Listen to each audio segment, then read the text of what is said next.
JEE Main 2024 Phase 1 31st ജാനുവരിയിൽ shift 1 ചോദിച്ച ചോദ്യമാണ് question number 15. General organic chemistry ചാപ്റ്ററിലെ IUPAC നോമൻക്ലേച്ചർ എന്നുള്ള ടോപ്പിക്കിൽ നിന്നാണ് ഈ ഒരു ചോദ്യം. നമുക്കൊരു മോളിക്യൂൾ തന്നിട്ടുണ്ട്.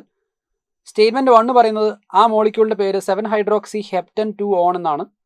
എന്നാൽ സ്റ്റേറ്റ്മെൻറ്റ് 2 പറയുന്നത് 2 ഓക്സോ ഹെപ്റ്റൻ 7 ഓൾ എന്നാണ് സ്റ്റേറ്റ്മെൻറ്റ് 2 പറയുന്നത്. അപ്പോൾ ഇതിനകത്ത് ഏതാണ് കറക്റ്റായിട്ടുള്ള സ്റ്റേറ്റ്മെൻറ്റ് നമുക്ക് നോക്കാം. നമുക്ക് ആദ്യം മോളിക്യൂൾ ഒന്ന് എഴുതി നോക്കാം. സോ നമുക്കിവിടെ ഒരു OH ഗ്രൂപ്പ് ഉണ്ട്, അതിനുശേഷം CH2, പിന്നെ CH2 3 CH2 ഗ്രൂപ്പ് ഉണ്ട്, പിന്നെ വേറൊരു CH2, പിന്നെ C ഡബിൾ ബോണ്ടോ CS3. നമുക്കിവിടെ നോക്കിയാൽ കാണാം മൊത്തത്തോടെ നമുക്ക് 7 കാർബൺ ആറ്റം ഉണ്ട്. 2 ഫങ്ഷണൽ ഗ്രൂപ്പ് ഉണ്ട്. ഒന്നാമത്തെ ഫങ്ഷണൽ ഗ്രൂപ്പാണ് നമ്മുടെ ആൽക്കഹോൾ ഗ്രൂപ്പ്, രണ്ടാമത്തെ ഫങ്ഷണൽ ഗ്രൂപ്പാണ് കീറ്റോൺ ഗ്രൂപ്പ്. നമ്മുടെ പ്രയോറിറ്റി ഓർഡർ അനുസരിച്ച് നമുക്കറിയാം പ്രയോറിറ്റി കൂടുതൽ കീറ്റോൺ ആണ്. സോ നമ്മൾ കീറ്റോണിൻ്റെ സൈഡിൽ നിന്ന് വേണം നമ്പർ ചെയ്യാൻ. So numbering will be like this 1 2 3 4 5 6 7. So നമ്മുടെ പ്രിഫേർഡ് ഫങ്ഷണൽ ഗ്രൂപ്പ് കീറ്റോൺ ആണ്. പേരെങ്ങനെയാണ് വരിക?